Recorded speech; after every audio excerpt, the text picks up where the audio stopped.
Hey everybody, this is a tutorial video for the Wily 1 fight against Metall Daddy. Um, so there's really not, again, a whole lot to this boss. He has two different patterns, roughly, for his jumps.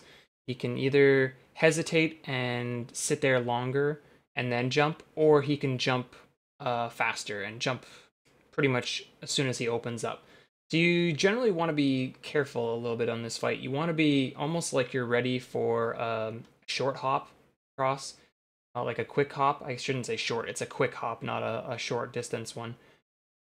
You want to be ready for that in case he decides he's going to do that instead of hesitating longer.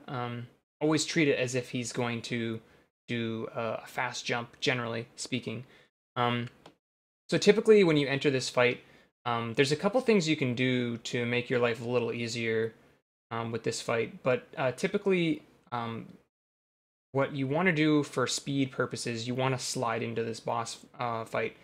If you're in a situation where you want to try to help yourself out with the first phase of the fight, because he will open the moment the fight starts, you can actually jump through this door and get a little closer to him.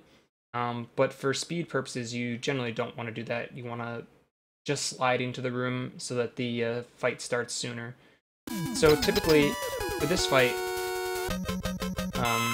like I said, the moment the fight starts, he's going to open up. Now, in this fight in particular, I've got a long pattern going on here. So what I need to do is I need to move from about here to about here, and then I do an A plus, basically A to B input. So I hop out of my slide and shoot him as soon as possible, because I have to get a hit in early if I want to try to get 6 hits in on this first cycle, if it's a long cycle. So it's a quick jump up, second hit, third hit him when he's in the air, fourth time, fifth, and it's hard to see, but you can actually watch his hit points drop, even though you don't actually hear the sound effect of him taking damage. You will actually hit him a 6th time if you're quick enough on these shots. The idea is to stand sort of over here, manipulate him to do a shorter jump, and then slide out of the way and get your last hits in.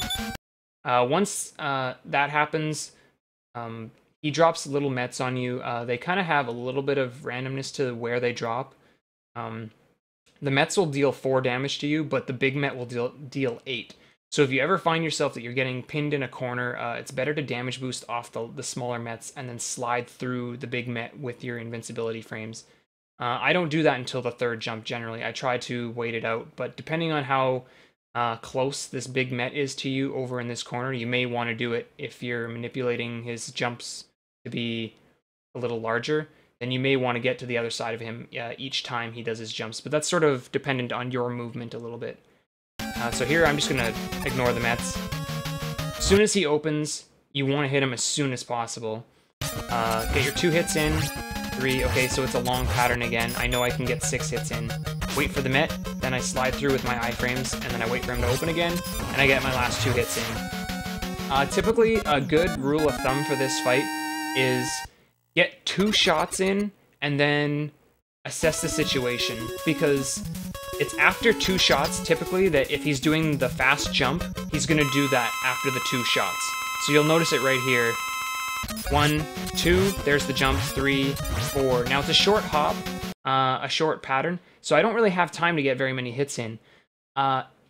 If you are a TAS or you have really good inputs with your hits, you can sometimes squeak in 5 hits in that pattern, but it is incredibly difficult to do. I don't get it almost at all, so typically I don't waste the extra ring to go for it. I will just get my 4 shots, and then I'll be happy with that. But same deal again, I'm going to just hop these mets, and then he's going to open up again. 1, 2, there's the jump, 3, 4, and then I'm just going to wait. Damage boost the mets, slide through the big met. 1, 2, 3, okay, we got a long pattern, good. 4, 5, 6. And that's really all there is to it with this boss. There's not a whole lot of RNG to him. It's just a matter of being prepared and ready to react if the jump is a quick one, and knowing sort of how you want to react to that is very important for this fight. And other than that, it's pretty easy.